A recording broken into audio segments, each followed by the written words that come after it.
All right. Hello, welcome to another exciting installation of TechTalk. I hope you gentlemen are well. You're looking great. We have a beautiful weather here in Melbourne. Let's talk about the weather. Or Mike, have you got better ideas? Well, you know what? Did you say have I got better ideas or do I want some more beers? Because it's like I've been into the beers already because I'm seeing double. Today's topic is about doubling up doubling up on process, doubling up on densifying, doubling up on grouting. You know I love a grouting tech talk, guys. It's certainly one of my faves. I'm just wondering how many grouting tech talk headings Liam's been able to come up with to differentiate between them. But I think certainly double would be the key topic factor today. Gentlemen, who would like to kick off? I have many a question, but I'll fit my questions into the talk. And Milan, you didn't want to take it away. You didn't want to start. No, I guess what I wanted to say is how did this come about? Why are we talking about double grouting? What does it mean? Is it do I grout my 50s, grout my GRTs, or is it like I'm repeating the GRT step until I'm satisfied that everything is filled? Like, what are we trying to achieve here? How did this come about? Yeah, no, that's a really relevant question, I think. So a few ways that it comes about. We hear about, one scenario.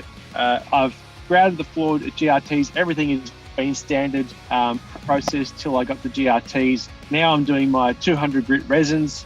I've followed the whole process and I've got grout coming out. It looked really good after I'd grouted it. Okay, cool. What's the concrete like? Oh man, it is soft. It's like, it is a fight just to grind it. Right.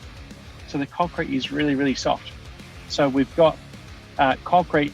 Why is it soft? Oh, because it's just one of those really crappy loads. It looks like it's had too much water when it was installed. All right, so we've got concrete here that's got integrity issues. It's really soft. We already know this just basically because of the nature of working with it to this stage. And we've done nothing to take care of those particular issues. And now they're showing up over here at 200 grit.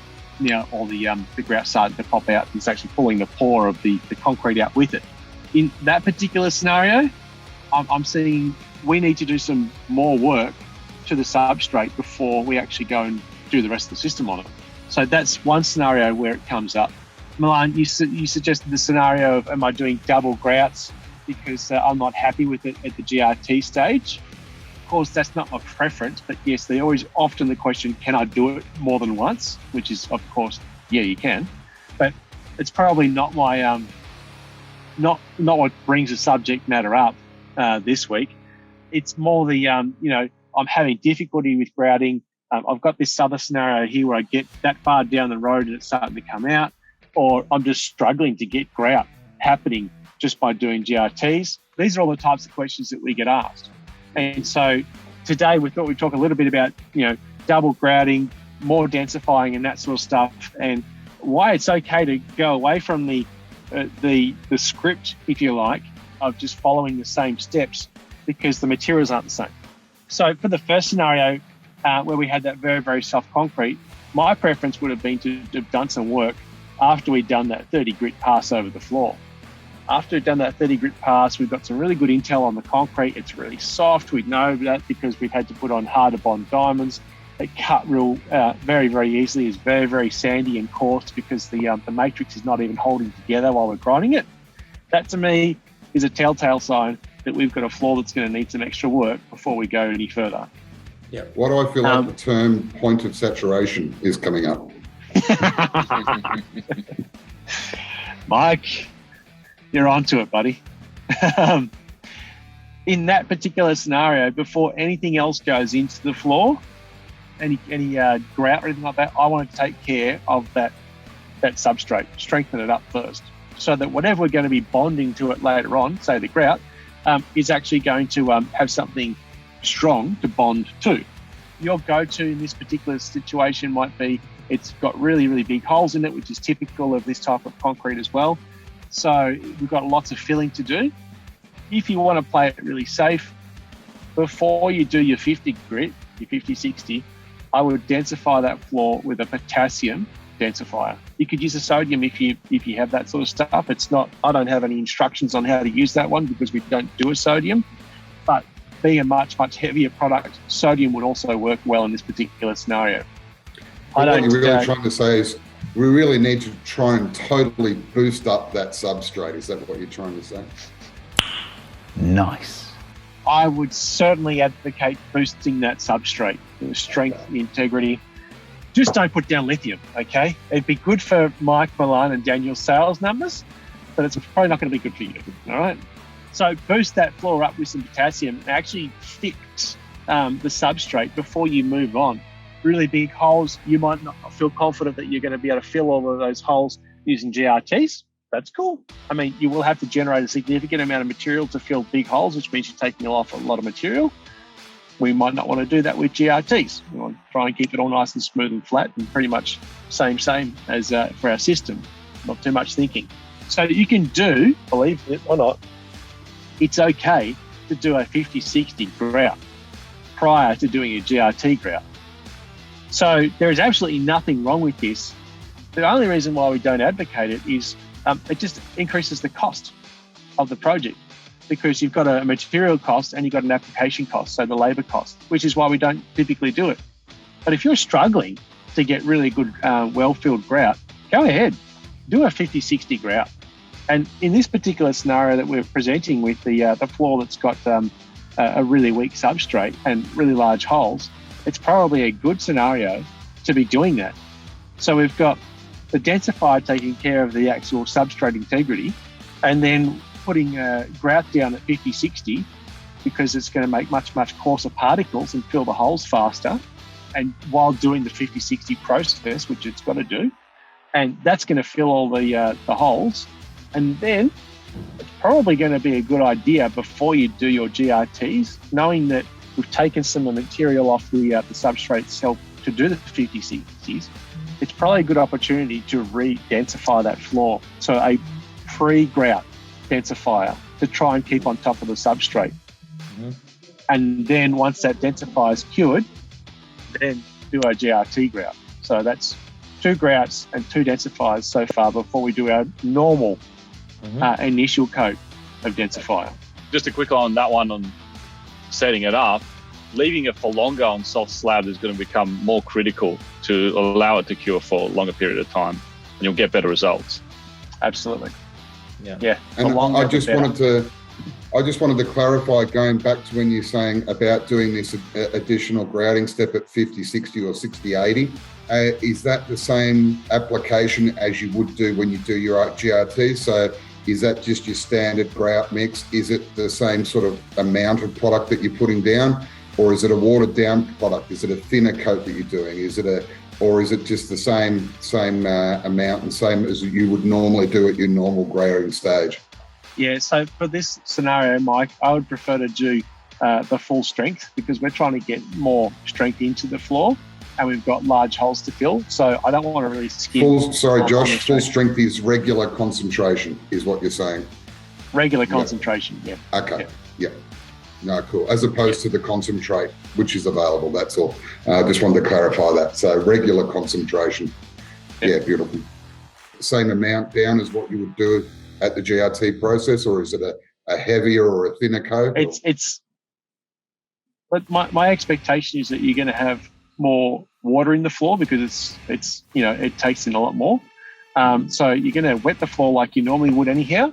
And so that's going to take up some of the absorption, Mike. And so you've got to put it down at a fairly similar rate. But you're going to have increased surface area because of the holes and all that sort of stuff too. So it's likely that you'll have a higher consumption rate at 50-60 than you will at the GRT. Yeah, cool. I guess if we're at that 200 stage and we haven't set it up properly, and you start noticing the pop-outs happen, what are my options here? I'm on a bit of a crossroad. Do I start blaming the concreter? Or do I go back and fix it?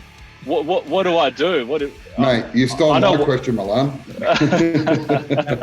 That's what I was going to play devil's advocate and say, well, I'm at that point where you're at the 200. What am I doing now, guys? Talk to me. Do I need to go back to 50s? Or am I just going to, because I've already densified? I know the answer, but I want to hear from you guys. What do you reckon would be the right solution? That actually leads into what I was going to talk about, Milan. So I might touch on that if you don't mind. So yeah, At our last seminar in Perth, we actually did a sample side by side, pre-densify, double grout versus single grout, no pre-densify, and we compared the two samples. And very interestingly enough, there was a very, very significant difference in the type of result that we got on side-by-side comparison. The great thing about putting in the extra, when you already, like Josh already mentioned, when you already know you're working with a softer slab and you're getting grout pull-out at 50s, 100s, 2s, you name it, you obviously haven't put enough work in the grouting, or you haven't addressed that area enough. Because what we've got to consider when we're working with softer slabs, we have less active materials. That means there's not as much calcium hydroxide in the actual concrete versus a 60 MPa, right? So now we have to actually put extra materials into the concrete and able to get more integrity out of it. So I highly advocate for soft concrete to spend extra time. And if that means, yes, a double grout, absolutely yes. Because that means if we get that grouting process right from the actual onset, you find the rest will be quite like a lot easier. Because there's nothing worse, you now proceeded up to your 200s and wasted hours worth of grinding and polishing or honing, and now having to go back to grout. Oh yeah, and not only that, I mean, Milan asked how far back do I have to go? What do I have to do? If we've got grout that's coming out and it's pulling the pore out with it, so it's coming out from the very bottom of the hole, guess where your problem is, right? And I've got a rule: you go back to fix it where the problem occurred. So in that particular scenario, Milan, if your grout's coming out and it's coming out to the very bottom of the hole, so we've got an issue with the anchoring, if you like, because the integrity is not there in the pore. Remember, the pore generally has the highest content of water to it during the curing, so it's the weakest part, and that's what we're trying to attach to. We already know that the rest of the broad substrate is soft and weak, well, the pores are going to be even weaker. So if we're at that point now, and it's just blowing out to the bottom of the hole, pretty much you should have addressed that after 30 grit. So I'm sorry, man. There's only really one way to fix that. No. You're all wrong, because Milan's done his sample, so he would have known that it's going to pull it down. See? I was wondering where we're going with that, Mike. Yes. I was ready to blame the concrete and walk away. Thank goodness it was only the sample that we saw this at. Thank goodness. Well, 200 square meter sample. Well, the other thing I see quite often, we get this asked in the seminars, and is when you get these people, they do their forward grout, and then they'll do this on the way back. Oh, yeah. Who does that? Hey, that's a double grout, right? Yeah. Daniel, and let me just clarify there, Daniel. That's okay if the surface is still wet as you're backing up through it. That's okay. But if it's coming out the other end of the machine dry, then you are packing the top level of that of those holes with compacted, moist, dust, dry, but certainly not bound together with grout. So you should expect problems from that particular technique. Yeah, I agree. It's there's nothing wrong with actually, like I said, if there's still lots of moisture on the slab, but if it's coming out dry, you're already looking for trouble. Yeah, certainly. So double grouting, double densifying, it's okay. Yeah, I guess one of the questions that we'll get asked is how much densifier to put in if it is a soft slab at that stage. And there's really no magic number. It's all done visually. To give you a personal example, I did a very small job. It was only 60 square meters for a family member. It was a house that was built in the early 90s, never intended for polishing. The thing was like sand. Anyway, on a 60 square meter job, I anticipate I'd use maybe anywhere between 10 and 15 liters of densifier, and if it was a good slab. Not much, right? I ended up going through 70 liters of densifier on a 60 square meter job. What was the floor made of chalk or? it was terrible. Maybe I can get some photos and we'll put them up, and you can see what it come out like. So is it the day that Sydney flooded? I washed everything away. It was just aggregate. Oh man! So I had to put sand down, cement, and then densifier. No, I didn't. But yeah, it takes a lot of work polishing soft slabs, and for me, it's more of a challenge than polishing a nice dense slab. Yeah, because your biggest challenge is opening it up. If you were to go to full exposure, everything else is easy after that. But yeah, on soft slabs, very difficult. What are you smiling at, Dan? Because everything that when Milan was talking, everything was coming to mind. It's like polish your turd. And then have you ever watched the episode with Family Guy? There's the bird. Well, a bird. Well, a bird. Bird is the bird. And it's like polish the turd. Polish the turd. Sorry. When I mentioned before, Josh, about application of the grout and that sort of thing there, when we are doing this additional step prior to the GRTs, when we're doing our 50-60 or 60-80 additional grout, will that affect, again, similar question to application, but as far as the machine goes, are you sort of operating at the similar levels as you would normally be for a 50-60? Or are you moving a bit slower or a bit faster or is there any sort of variant, do you think? Mate, it's a very open-ended question, and obviously... No, it's a good one. I didn't even think of this one because I just took it all for granted, but this is a good question. Yeah, absolutely, Mike. It's important because we're used to doing it dry. Now we're adding some liquid to it, so the tool's going to run at a lower temperature, so it's going to work better, and it's also going to be creating a slurry, so that's going to be wearing away at the matrix of the diamond tool. So it's going to be operating faster again. So absolutely, Mike, just increase your forward moving speed to keep up with it. It's going to be cutting faster. And I always like more productivity. So I'm not going to dial it down so I can get the same wheel speed. You move the wheels faster.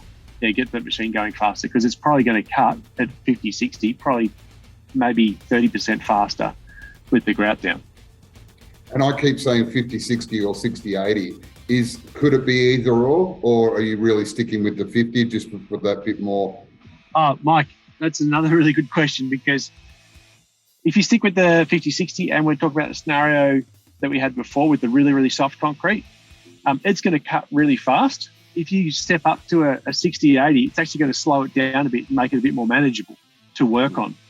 Whereas at 50-60, you might find it's just cutting too fast and it's hard to keep on top of because you have to move so quickly. Yeah. And I think that's really cool too, about how we're talking the variance within the variance. Really got to really respect not just stick to that locked in process. Really got to see how things are traveling, see how things are going. And when you say moving faster with your 50s, during that ground process, I guess like you guys always say, is watching what's coming out the back, judging if it's doing what it should be doing and that sort of thing there. So that's cool. Well, we can continue on talking because I've got another question. Oh man, far out! We could do another grout. Tech Talk, man. Yeah, well, it could be part 2. Okay, let's continue on because this is a good one. So, as you're talking to all the contractors and everyone, obviously adapts to power grouting. They know the process. They have a particular way, and they always want to push for what's the next? What's next? And it's not a magical formula where you just pull it out of your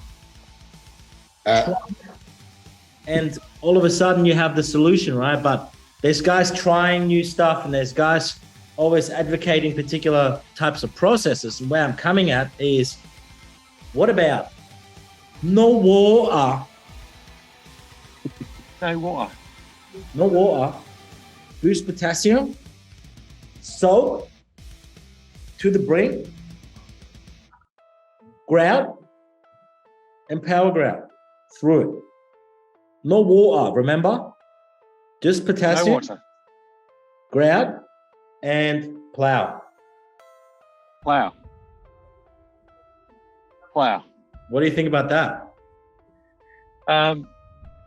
You may find it works sometimes, look, there's some good stuff to that. Is that you're doing a pre-grout densifier, which is hardening the matrix, and in particular the pores, giving it more integrity, which I'm all for. No issues with that. The thing that you might find, particularly on harder concretes, is that densifier during the grouting process is going to turn black. It's going to be difficult to keep the color consistent. It has a much lower boiling point than grout does, and so you'll find that once it gets a lot of heat into it, it turns black, and of course you're going to fight the crystallizing on your tool as well.